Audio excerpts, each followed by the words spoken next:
Hi, my friend. In this video, we're going to be making tech house bass in the style of HUGEL, and we're going to find out if we can do this in under 10 minutes using AI plugins and some simple reproduction techniques. So this here is a look at the project file in Ableton, and we are using the song Diplo and HUGEL's Stay High featuring Julia Church as a reference track. So if I go ahead and just solo this, we can listen to what that sounds like. So this is the track that we're referencing. And then this is our remake of it. In particular, we're going to be focusing on the bass, so I'll solo this out for you. So this is the low bus, we have the kick and the bass. We are going to be focusing on remaking the sub with a simple sub patch. And then this mid bass, where a lot of the character of the bass comes in, this is where we're going to be using AI, using a plugin called Synplant. So all in all, it took about 10 to 15 minutes for me to recreate the bass here. And then also, should also show you, if you look at this whole project file, this full song has been arranged, mixed, and mastered. And it took about 7 days, maybe about 4 sessions, 3 or 4 hours. And so if you also need help finishing songs faster, I've made a completely free ultimate song finishing toolkit. It includes the 5-step song finishing ebook, collection of samples, presets, and Ableton racks that I use in every song that I make. That's how I'm able to finish things so quickly. And there's also a third extra special gift that you'll have to see for yourself. So just visit the link in the description or on screen now to grab all that for free. And with that said, let's get cracking right into the video. All right. So let's work on this bass here. So the way that this bass is made up of is 2 layers. One is the sub layer that we're listening to right now, and the other is this mid bass layer. The mid bass is where we use AI, and the sub is just basically a simple sine wave sub. So right now we're soloing the low group. So in this low group, we have kick, the sub, and the mid bass. And what I want to do right now is just flick between this and the reference track a little bit. So you can kind of hear the idea of kind of traditional modeling or referencing. So this is the reference, this is ours. Reference, and ours. So the basic technique that I went for here to emulate this is just flicking back and forth between the reference and what I created, and just tried to get it similar.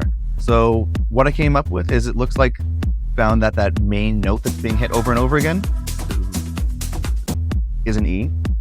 And it does kind of sound like it's doing a low E and then an octave jump up. So it's very simple. It looks the MIDI right here.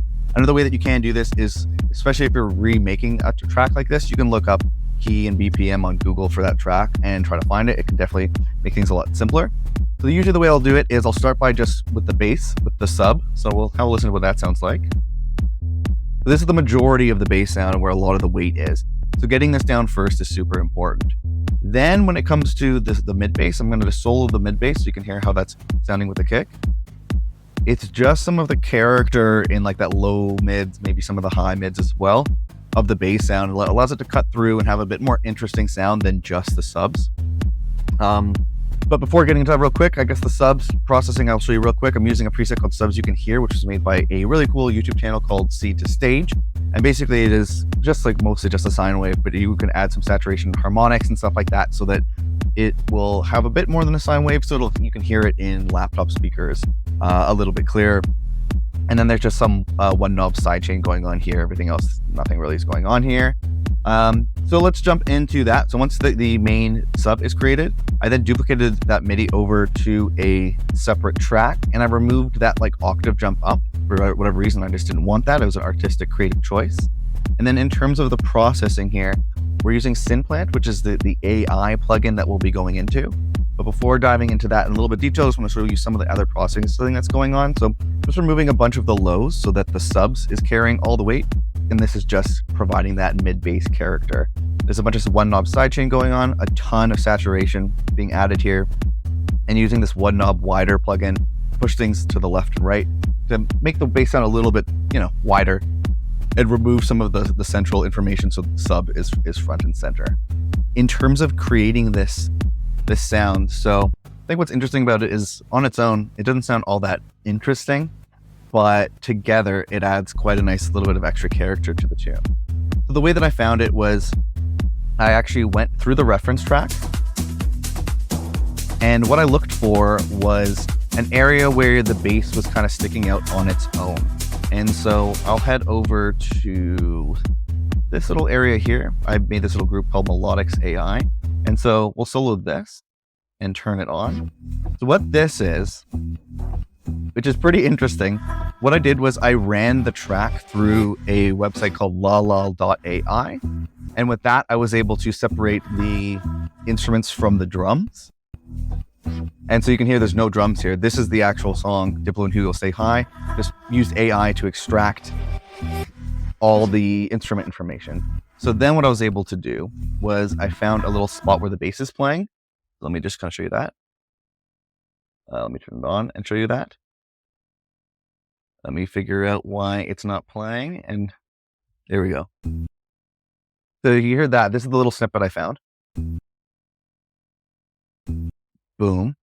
And then, so once you find an isolated snippet, which is nice to use something like Lala so that you can extract it, then what you can do is, I'll just show you how I kind of do that from scratch. So press Command T or Command Shift T to create a new MIDI file.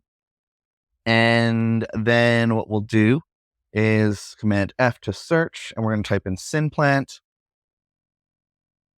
And then, so remembering that our little bass audio snippet's right here, Command J to make sure that it's consolidated. We just want only this snippet to be added. So if we go over to this program called Synplant, and then we go to this area here called Geno Patch, this is where we can then upload. We just grab that bass patch and we could drop it in here. And then so we can listen to it.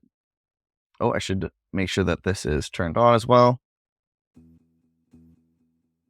So this is the sound. And then what you do is you just press one of these, and it's going to listen to the sound and process a bunch of synthesized versions of it. And you can listen to each here. Like that sounds pretty close. That's the original, and this is the AI. And it gives you a bunch of different versions, so you can select whichever one you want. And just like that, you've extracted the AI sound. So it's definitely not perfect, I will say that. But it sounds pretty decent, I would definitely say. So with that said, that is a rundown of the bass. All you need to do is kind of take a listen to the original track and find the right notes. Use a sub to start to get the right notes down properly. And then you can leverage AI by using something like Lala to extract out the synths, then run that into an AI plugin like Synplant, where then you can then create your own mid-bass sounds to get that. That's a very similar character, and at the very least, a unique, interesting character that you can use. So the next video will be going over the synths and all of the vocals in this track as well. And again, used a bunch of AI for that as well. So definitely subscribe and all that stuff, and we'll see you in the next video, my friend. Hello again, my friend. Hopefully you found that video useful. If you'd like to follow along yourself with the 5-step song finishing checklist, there will be a link in the description below where you can get access to that completely for free, and it's going to help you finish your songs a lot faster and better than ever before. If you found this video useful, like and subscribe and all that good stuff, but really the best thing I can do for you is hook you up with that free checklist, so make sure you check that one. Other than that, I'll see you in the next video, my friend. Have a good one.